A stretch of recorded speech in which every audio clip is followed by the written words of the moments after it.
Hello mga katya, this is Ramel and welcome back again to my YouTube channel. So for today's video mga katya, good morning po pala sa ating lahat. Ayan, isang napakahabang buhok at saka napakakulot. Sobrang bukangkang. May color pa sa dulo, bleaching na yun siya before and then accordingly, pinaitim ba yun o something basta hindi ko alam kung blackening nila or ano. Basta luto talaga sa color yung dulo. So ang ginawa natin mga katya, dahil matapang ang ating step A, no? Yun ang step A talagang nakakaluto ng buhok. So, ang gagawin natin, pag ganitong klaseng buhok ang ma-encounter natin ay rootings muna. Kung saan yung bagong tubo, yung walang kulay, yung maitim na maitim, yun muna ang lulutuin natin. Kasi yung sa dulo mga katsa, yung sa pinakababa ng kanyang buhok ay madali na po yan siyang mag-absorb ng gamot kasi nga po naluto na siya sa hair color. So may tendency na unang maluto yung pinakadulo or masunog bago yung puno, no? So ayan mga katsa, as you can see, no, nakita ko pong luto na po ang pinakapuno ng kanyang buhok. Ang ginawa ko po, binasa ko muna ng water bago ko binaba yung gamot ng ating A&W Strawberry Hair Rebonding Product mga katsa. Yan. Ganyan po ang tamang proseso mga katsa, no? And then after nyan mga katsa, pagluto na po, saka natin huhugasan and then ibo-blower. And then as usual, ang ating first step sa iron or sa pagpaplansya. So yan po mga katsa. Sa nakikita nyo po, nahugasan na po natin ang ating step A.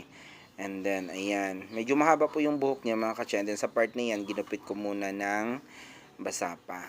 No? And then, pagkatapos kong plansyahin sa step A, saka ko ni-retouch ang kanyang paggupit. So, ayan. Nakagupit na po yan siya mga katsa. Nabawasan ko na po yan. No? And then, after po sa ating pagplansya niya sa ating step A, ayan. Diba? Medyo matagal-tagal po natapos mga katsa ang aking aking proseso dyan. And then kinat ko na po yung ating video. And then yan, as you can see, natapos na nating plansyahin ang ating step A. Ayan, ganyan na po yung resulta mga katsa. And then, niretouch ko po yung kanyang haircut. Kasi nga po, nung kinat ko siya kanina, basa pa po yung buhok niya. Gusto niya daw kasi na medyo maiksi-iksing buhok. Kaya, ayan, kinat ko. And then, yan, malapit na po tayong matapos mga katsa. Matagal-tagal talaga ang ating video kasi makapal at makulot po yung kanyang buhok, no? Hindi lang makapal, kulot talaga. Yan. So, yan po, malapit na po na tayong matapos sa ating step A. Yan. Ganyan, hiyod-hiyod lang talaga. Sobrang tiyaga lang po talaga ang kailangan natin mga katsa, no? Yan, diba? And after yan mga katsa, saka ko siya ititrim ulit. Kasi nga po, hindi masyadong pantay. So, ayan. Tinrim ko na po. Ayan. Tinrim ko po yung buhok niya.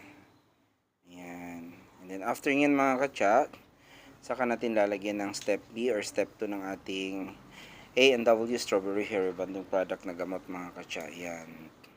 Sa mga nagtatanong sa akin kung anong ginagamit kong gamot, ano lang po siya. A&W Strawberry Hair Rebonding Product. A&W Strawberry Hair Rebonding Product. Andyan po sa ibang mga video ko yung picture. Andyan po sa ibang video ko yung picture ng ating gamot. And then, ayan, sa nakikita nyo po, naglagay na po tayo ng step 2. After 20 to 25 minutes, hugasan na po natin yan. At ibo-blower and last part ng ating pagpaplansya. Yan, hindi ako tipid sa gamot mga katsa. Yan. Ganyan po ako, hindi ako tipid sa gamot. Yan. Diba? So after nyan, babala natin ng ilang minutes and then ayan, nahugasan na natin ang ating step B. 25 minutes po yung ginawa ko. And then suklay.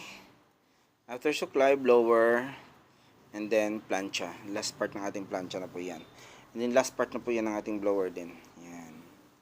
So, yan. Tsaga lang po talaga mga katsa. Sobrang,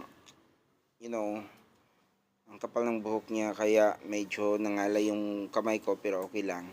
So, yan as you can see, nag-iron na po tayo. Sa part na yan, yan na po yung last part ng ating pag-iron mga katsa, no? So, yan. Wala na po yung bahid ng kulot. As you can see, tuwid na po siya. Yan, hindi na po siya kulot. Then after nyan mga katsa, wala na po. So, yan naman po mga katsa from Ayala, Zamboanga City, Zone 1 ng ating customer. Yan. Ganda talaga ng resulta. Sobrang nagustuhan ni client. Nagpa-thank you talaga siya sa akin. Yan. Actually, 3 yan sila. And then yung dalawa, nagpa-ribbon din, pero hindi yung buhok nila, walang thrill, charot. Yung tweed lang,